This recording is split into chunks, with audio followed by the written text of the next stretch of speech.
అందరికీ నమస్కారం.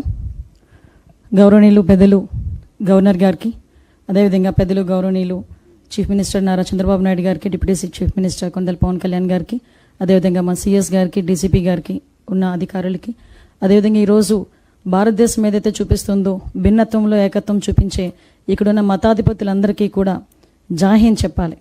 ఎందుకంటే ఈరోజు భారతదేశం అనేసరికి భిన్న మతాలు, భిన్న సంస్కృతులు, భిన్న భాషలు మాట్లాడే భారతదేశం భిన్నత్వంలో ఏకత్వం చూపించే అతి పెద్ద ప్రజాస్వామ్యం ప్రపంచంలోనే లేనిది మన భారతదేశంలో ఉన్నది. అదే ఈరోజు మన స్ట్రెంగ్త్, అదే ఈరోజు మన బలగం అనుకోవాలి. అటువంటి ఈ భారతదేశంలో సుమారుగా 1947 నుంచి కూడా చూసుకుంటే పాకిస్తాన్ మీద మనం పాకిస్తాన్తో కలిపి యుద్ధాలు చేసుకుంటూనే ఉన్నాం. 1947 తర్వాత 1965, అదేవిధంగా 1971లో బంగ్లాదేశ్ లిబరేషన్ గురించి, అక్కడి నుంచి మొదలు పెట్టుకుని 2016 మన సర్జికల్ స్ట్రైక్, 2019లో ఇంకో ఎయిర్ స్ట్రైక్స్, ఇవన్నీ కూడా మనం చేసుకుంటూనే మన భిన్నత్వంలో ఏకత్వాన్ని కాపాడుకుంటూ మన భారతదేశ అభివృద్ధికి ముందుకు తీసుకెళ్తున్న క్రమంలో భారతదేశంలో ఏది జరిగినా కూడా ఎక్కడో చిన్న ప్రాబ్లం ఏంటంటే దాన్ని మతానికి, కులానికి ఆపాదించేసే పరిస్థితులు ఎక్కువగా కనిపిస్తూ ఉంటాయి.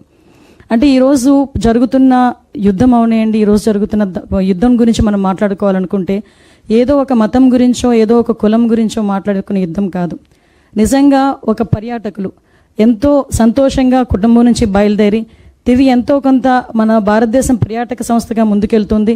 ఆ పర్యాటకంలో వాళ్ళందరూ కూడా చక్కగా ఎంజాయ్ చేసి మళ్ళీ ఇంట్లోకి వెళ్దాం అనుకున్న తరుణంలో ఎంతోమంది కొత్తగా పెళ్ళైన వాళ్ళు కొత్త జీవితంలోకి అడుగు పెడుతున్న సందర్భంలో కాళ్ళ పారాని కూడా ఆరకముందే ఎటువంటి సంబంధము లేని వ్యక్తులు, ఎటువంటి సంబంధం లేని విషయంలో తన భర్తని కళ్ళ ముందే కాల్చి చంపుతూ ఉంటే, స్త్రీని దైవంగా భావించే మన భారతదేశంలో ఆ స్త్రీని పక్కన పెట్టుకుని ఆ కుటుంబ పెద్దల్ని అతి దారుణంగా హింసించి చంపుతూ ఉంటే ఆ బాధ నిజంగా ఆ 26 కుటుంబాలు కాదండి, భారతదేశంలో ఉన్న ప్రతి కుటుంబం కూడా నొచ్చుకుంది.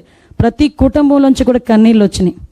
అందులో ఇద్దరు మన ఆంధ్రప్రదేశ్ రాష్ట్రానికి సంబంధించిన వాళ్ళని చెప్పినప్పుడు గౌరవ సీఎం గారు, గౌరవ డిప్యూటీ సీఎం గారు ఇద్దరు కూడా హుటాహుటిన స్పందించడం నిజంగా ఆ రోజు నేను ప్రత్యక్ష సాక్షిని. సార్, ఒంగోలులో ఒక కార్యకర్త హత్య జరిగితే ఆ రోజు ఆ కార్యకర్త హత్యకు అక్కడికి వాళ్ళు పరామర్శించడానికి వచ్చారు.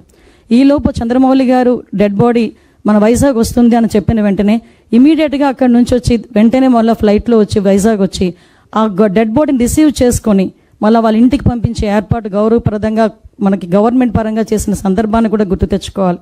అదేవిధంగా మన నెల్లూరుకి చెందిన, కావలికి చెందిన మధుసూదన్ రావు. అంటే ఇలాంటి పరిస్థితుల్లో నేను అక్కడ చూస్తూ ఉంటానండి వాళ్ళు చెప్పిన సంఘటనలు. ఎందుకంటే ఈ క్షణం మనం అందరూ మాట్లాడుకోవాలి. ఆ కుటుంబాలు చెప్పిన పరిస్థితి చూస్తూ ఉంటే ఆ కావలి ఇష్యూ అయితే పక్కనే భార్య తలదించుకొని కూర్చుంది.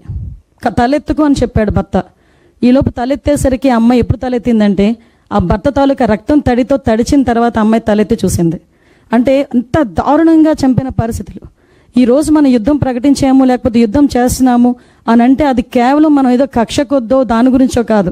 ఒక ఆడబిడ్డకి రక్షణగా నిలబడాలి. మన ఇంట్లో ఆడపిల్లని మామూలుగా మాట్లాడితేనే చాలా గట్టిగా స్పందించే పరిస్థితుల్లో మన ఆడపిల్లల పక్కనే వాళ్ళ ఇంట్లో వాళ్ళ భర్తల్ని చంపడం, వాళ్ళ తండ్రిని చంపడం చూసిన ప్రతి గుండె కూడా స్పందిస్తుంది. అదేవిధంగా నరేంద్ర మోడీ గారు కూడా స్పందించడం. దీనికి ఈరోజు నరేంద్ర మోడీ గారు కానీ, అదేవిధంగా మన గౌరవ హోంశాఖ మంత్రి అమిత్ షా గారు కానీ, అజిత్ దావర్ గారు కానీ, వీళ్ళు ముగ్గురు కూడా ఒక త్రిమూర్తుల్లా పనిచేసి ఈరోజు భారతదేశ ప్రైడ్ని కాపాడుతున్నారు. మన తాలూకా ఆత్మవిశ్వాసాన్ని పెంపొందించే పరిస్థితులు తీసుకొస్తున్నారు.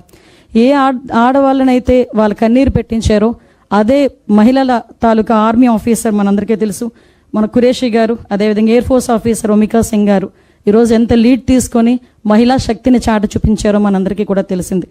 ఇటువంటి సందర్భంలో మనం అందరం కూడా ఏకంగా ఉండాల్సిన అవసరం ఉంది. ఈరోజు గవర్నర్ గారు పెట్టిన ఈ మీటింగ్ నిజంగా చాలా అర్థవంతమైన మీటింగ్. ఎందుకంటే ఎన్నో కులాలు, ఎన్నో మతాలు, ఎన్నో సంస్కృతులు ఉన్న విజయవాడ లాంటి సిటీలోనే ఉదయం చెప్తే సాయంత్రానికి ఇంతమంది మత పెద్దలు వచ్చారంటే భారతదేశం అంతా కలిస్తే ఎంతమంది ఉంటారో ఒకసారి ఆలోచించండి. వాళ్ళందరం కలిసిగట్టుగా ఈరోజు ఇంకొక విషయం చెప్పాలండి. 75 సంవత్సరాలు స్వతంత్రం వచ్చిన తర్వాత భారతదేశంలో, పాకిస్తాన్లో కానీ ఇంకా ఏ దేశాల్లో కానీ మన భారతీయుడు వాళ్ళని వెళ్ళి చంపేయడనో వాళ్ళని ఇబ్బంది పెట్టడానో ఎక్కడ కూడా కనిపించదు. నేను నిజంగా గర్వంగా చెప్పగలను అన్నమాట, ఒక పౌరాలుగా చెప్పగలను. అటువంటిది అది కాక మనల్ని అక్కడ మన వాళ్ళని ఇబ్బంది పెడతారు, ఇక్కడికి వచ్చి కూడా వాళ్ళు మన వాళ్ళని ఇబ్బందులు పెట్టే పరిస్థితి. ఇందాక సోదరుడు చెప్పినట్టు కులం మతం అడిగి చంపే పరిస్థితులు వచ్చినాయంటే కేవలం మతాల మధ్యలో చిచ్చు పెట్టాలి, భారతదేశ అభివృద్ధికి ఆటంకం కలిగించాలని ఏకైక ఉద్దేశంతో చేస్తున్న పనిగా మనందరం కూడా భావించుకోవాల్సిన అవసరం ఉంది.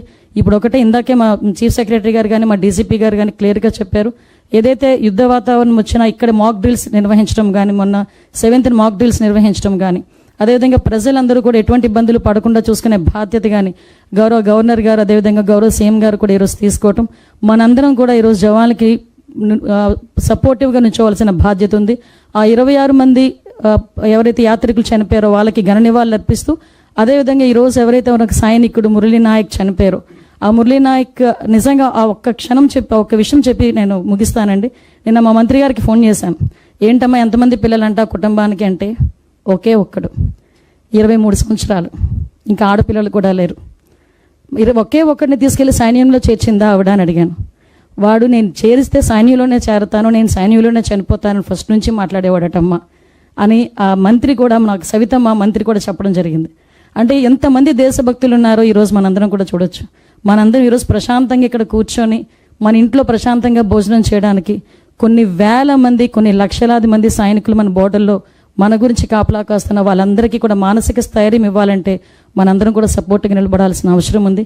దానికి మీరందరూ ముందుంటారని మనస్ఫూర్తిగా కోరుకుంటూ, ఇప్పుడే ఒక మంచి వార్త కూడా విన్నాం, ఇప్పుడే ఈ కాల్పులు కూడా విరమణ జరిగినట్టుగా అనిపించింది. సో అది కూడా మంచి జరగాలని మనస్ఫూర్తిగా కోరుకుంటున్నాను. జై Hind. Thank you, madam. With utmost respect, I now invite our Honorable Deputy Chief Minister, sir, to address on this. చూసారు కదండి, మరి ఈ వీడియో కనుక మీకు నచ్చినట్లయితే ఒక లైక్ కొట్టేసి మీ అభిప్రాయాన్ని కూడా కామెంట్ బాక్స్లో తెలియజేస్తూ ఇలాంటి ఇంట్రెస్టింగ్ అప్డేట్స్ కోసం మా ఛానల్ని సబ్స్క్రైబ్ చేసుకోండి.